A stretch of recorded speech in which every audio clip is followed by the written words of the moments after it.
Luka Dončić is about to unleash hell in Los Angeles. The Lakers just rebuilt their entire machine around him, and now the NBA has a terrifying problem. Luka isn't chasing the West, he's coming to destroy it.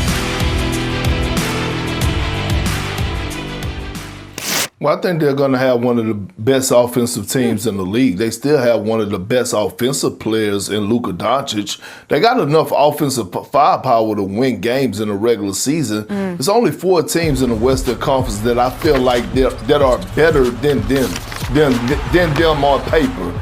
The Nuggets, Spurs, OKC, and the Minnesota Timberwolves. Outside of that, they're right in the middle of the pack. But here's the thing. Tim, you know this, the middle of the pack doesn't mean nothing to the Laker fan base.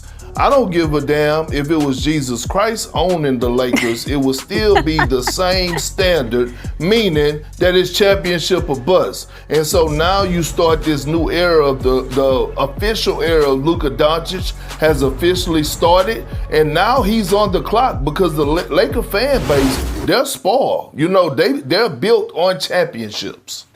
But this is where things get insane. Luka isn't just entering a championship or bust era. He's stepping into a Lakers machine that has been completely rebuilt behind the scenes. What I've been told is, for now, this is business as usual with the Lakers. They've hired all these new people. They just, completely redid the team. Luka Dončić is looking up going, wow, I thought it was strange in Dallas. Right? Yeah, well, McMahon, so Luka gives this quote, which is savvy. He's very smart to come out with the quote. By the way, Luka's ultimately all that matters is what he does on the court.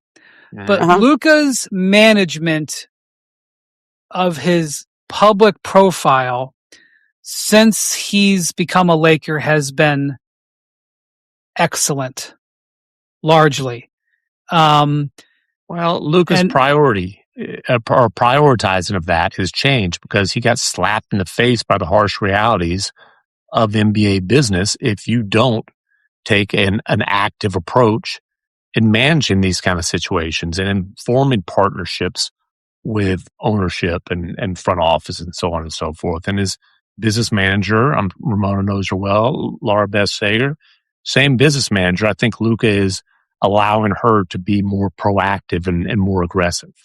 Well, whatever is happening with Luka, his management of situations and even how he got out in front at times of the unfortunate battle he's having over the custody of his children, he has been.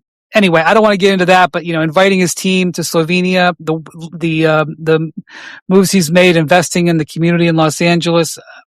I just think everything, Team Luka is operating well. Ultimately, player Luka has to win. But one of the things he says in this, he makes a statement, and he says, being a Laker means everything to me.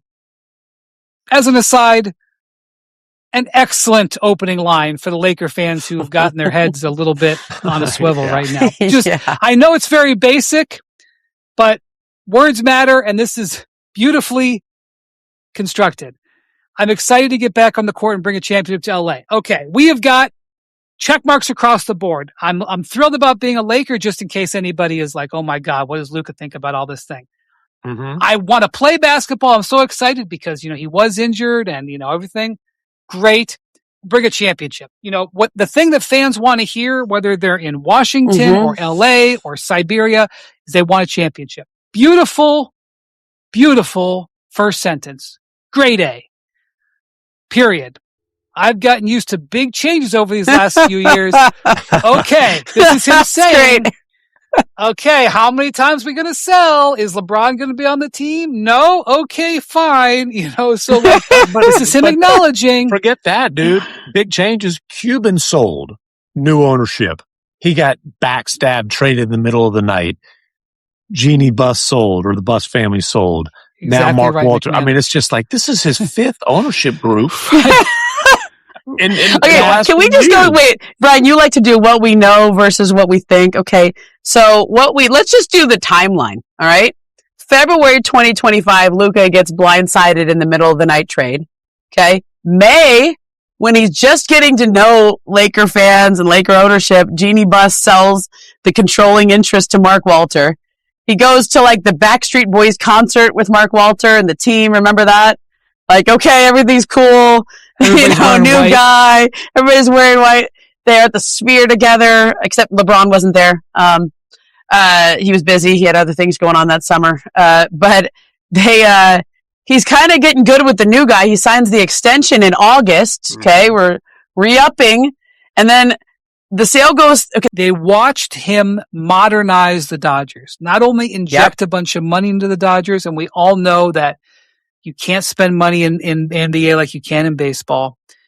But there was this excitement that the Lakers were sort of a mom and pop operation, and Rob Pelinka has talked about this, that they were this money was going to be injected into the Laker franchise. They were going to modernize, and that this was going to potentially, hopefully, go down the Dodgers path.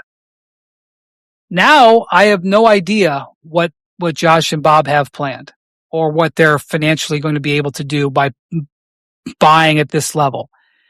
And it's going to be a little unsettling. I'm sure, Bob Iger knows the NBA as well as anybody.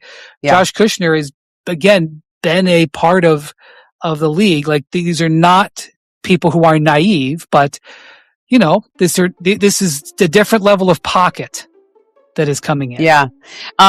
Okay, they've hired a lot of new people. They've hired analytics guys.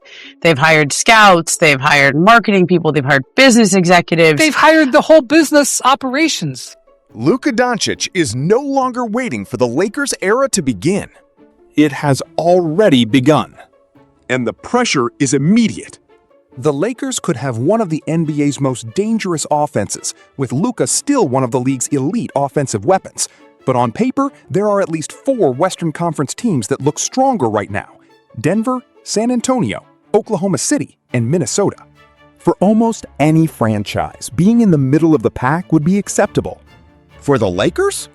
Absolutely not.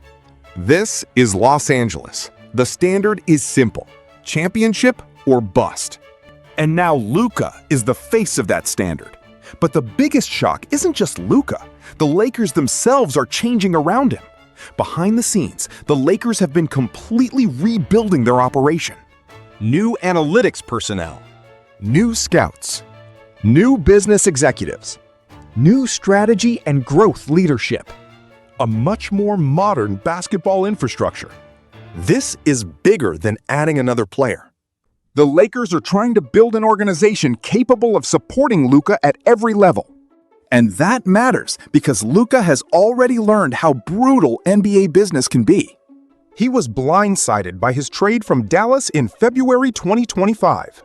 Then came another massive change when Mark Walter took control of the Lakers. Now, another ownership transition is creating even more uncertainty. Luka has seen enough change to understand one thing: nothing in the NBA stays still. And that is exactly why Luka's latest message to Lakers fans carries so much weight. Luka said, "Being a Laker means everything to me." Then he made the promise Lakers fans wanted to hear. "I'm excited to get back on the court and bring a championship to LA." That is the message. No excuses. No hesitation. A championship. Luka understands what comes with wearing that jersey. The Lakers have 17 championships, and now the responsibility of creating the next era is falling directly on him. This isn't Dallas anymore. This is Los Angeles. Every playoff failure will be magnified. Every injury will become a headline. Every fourth quarter collapse will become a debate. Because once you're the face of the Lakers, there is nowhere to hide. And perhaps the most interesting part is that Team Luka appears to understand this pressure perfectly. Luka's management of his public image since becoming a Laker has been extremely calculated. His team has become more proactive, more aggressive, and more involved with the business side of his career. He is building relationships in Los Angeles. He has brought his Slovenian circle closer. He has invested in the community.